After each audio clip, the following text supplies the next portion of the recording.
Umwana wa Mwambutsa Banyiricenge yagwaniye kwikukira ataronse amahirwe yo kuronka umwanya wo kurobona ibirori byo kwikukira. Yaciye agandagurwa itariki 13 kwezi kw'icumi 1961. Amatora yabaye hari abanyamahanga kubera babona ko hari injyane ziri muri politike. Mu Burundi ico gihe havugwa abifuza kwikukira n'abandi bavuga bati ntiharagera. Ishirahamwe mpuzamakungu ONU risharungika abahinga baza guhagararira ayo matora.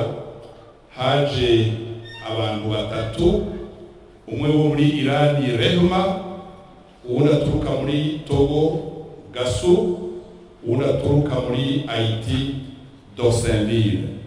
Abo bantu bakoze akazi kadasanzwe kugira amatora ashoboke. Mu bibazo mwabajije no mu kiganiro nshikirije naberetse ko habaye amatora yo 1965 aho abatowe benshi bari abahutu, haba mu nama nshingamateka, haba mu nama nkenguzamateka, kandi bari mu mboneza za mbere z'umugambi w'Iprona. Mwabonye ko mu 1965 nka bose bishwe kubera habuzwe ikibazo cyo gutembagaza ubutegetsi. Umwami agahunga, Mushirangoma wa mbere agakomereka kwiguza mu Bubiligi, igihugu cyagisigara mu minwe ya Kapitene Michel Bijombero.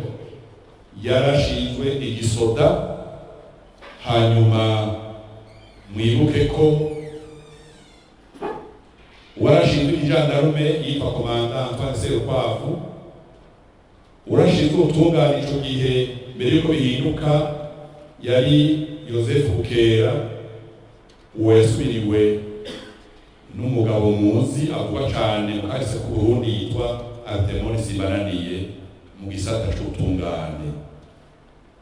Abo bantu rero bishwe mu myaka ya 1935 cyane mu kw'icumi, bavuze yuko hagira habe itembagazwa y'ubutegetsi. Bahereye ku batowe bose b'abahutu bo mu ntara zose, bahereye ku biro by'inama nshingamateka, ku biro by'inama nkenguzamateka, hanyuma barabagandagura.